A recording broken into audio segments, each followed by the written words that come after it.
UFC 311, 2 title fights on the line. Which fighters are going to get it done and which are going home empty-handed? And we are going to talk about it. Let's go. I want to talk about the main and co-main event fights on this Saturday. The main event between Islam Makhachev and Arman Tsarukyan. First, Islam Makhachev. He has an impressive record of 26-1, and literally he has fought the best of the best fighters, like Charles Oliveira, whom he took the belt from, Dustin Poirier, and Alexander Volkanovski, who he beat 2 times. He is not beating, he is finishing at the highest level these fighters. Now he's fighting for the second time with Arman, whom he beat in 2019. So this rematch is long awaited. Personally, I think the lightweight division is one of the UFC's hardest divisions. This division is stacked with some of the toughest fighters in the world. Islam is looking to retain his status as the greatest lightweight fighter of all time. Let me explain what I mean. If Islam goes out there and beats Arman, he will secure 4 title defenses, 4, which will make him the greatest lightweight fighter in history. So this fight is huge for Islam. Huge.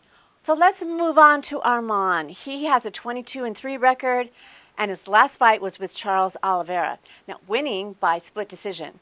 Now, in my opinion, Arman has not fought the top elite fighters in this division, other than Charles.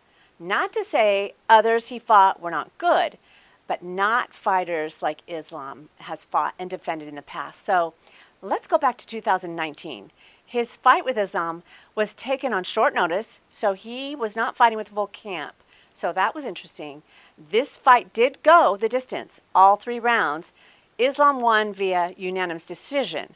Now, this time around, Arman has been training with full camp, and he promised that it is going to be different this time. So let's see. I don't know. A little side note about Arman, which I thought was interesting.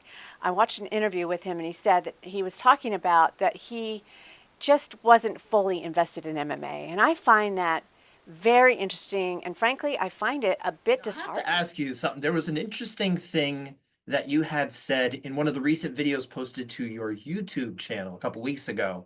At the end of the video, you About identified... invest. Invested, yes. Can you please explain like what that means? Because I'm curious what you meant by the 100% invested, not 100% invested in MMA. I mean, I was talking Russian, right? Mm-hmm. People when translate, they translate not right. You know, you never can translate like a slang things or different things. And now like all people starting to say, oh, Arman not investing, or he's just trying to find excuses if he lose. Sure. So just to clarify, you are 100% invested in MMA right now. Of course, last 10 years. If you don't have your mind in the game at 100%, this really could be a weakness. This mind is the mind is the most powerful tool, in my opinion. I guess we'll see. Now, I'm going to move on to the prediction. My prediction on this fight is Islam for the win. He has fought the best of the best, and I think that gives him the advantage over Arman. That's just my prediction. Let's move on to the co-main event. Bantamweight championship on the line, Merab Dvalishvili. Did I get that right, Merab? My last name is not Dvalishvili. My last name is Dvalishvili. And Umar Nurmagomedov. Is that how you say it? I struggle with that. All right, there is no love lost between these two. Now he start talk trash online, and then the real men don't doing this, you know. Sakura fighting for the title. Debut fight. Who cares? Who cares about deserve, not deserve? Be man first. You have to be man first. You are a good fighter, but you're not a good man. The man. You are piece of. You are piece of. You lost respect. You lost respect as a man for me. Okay. Real men don't talk in trash online. Okay. Okay. These two, they've been kind of going back and forth. A lot of trash talk. So it's really going to be interesting to see how it plays out in the octagon. Let's start with Merab. Now, we all remember the shocking dethroning of Sean O'Malley at UFC 306, Noche in the Sphere. Oh my gosh, what an amazing turn of events and such an emotional moment for Merab. Merab had such relentless cardio and powerful wrestling skills in that fight, and he displayed all of those skills in this fight, and frankly, he displays them in every fight he fights. So, he has fought so many high-level fighters like two-time champion Henry Cejudo, former champion Peter Yan, and Jose Aldo. Oh my gosh. And of course, Sean O'Malley. In my opinion, he has earned this championship belt, and I'm looking forward to watching him defend this belt. Now, I'm going to move on to Umar. Umar has an impressive 18-0 record. His last fight was against Corey Sandhagen, which went to decision.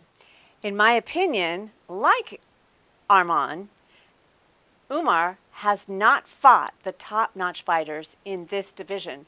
Although he has an impressive coaching staff, Khabib's cousin, he does come from an impressive family lineage and exceptional fighters. He's learning from the very, very best. So, he's an exceptional wrestler like Merab, so expect this fight will possibly involve a lot of grappling, a lot of ground game, a lot of wrestling, but you never know. So I'm going to do a prediction on this fight. My prediction for this fight is Merab for the win. Based on Merab's aggressive attacking skills and striking and the impressive list of elite fighters that he's fought, I'm giving this fight to Merab. I've got to do that. So pretty cool lineup for the first fight in 2025. I am so excited to watch all of it. I want to know your opinion on this. Leave your comments below and make sure you give me a thumbs up and subscribe to the channel and hit the notification button so you get all the notifications on every video I launch. Thanks so much for watching. MMA Hot Lips out.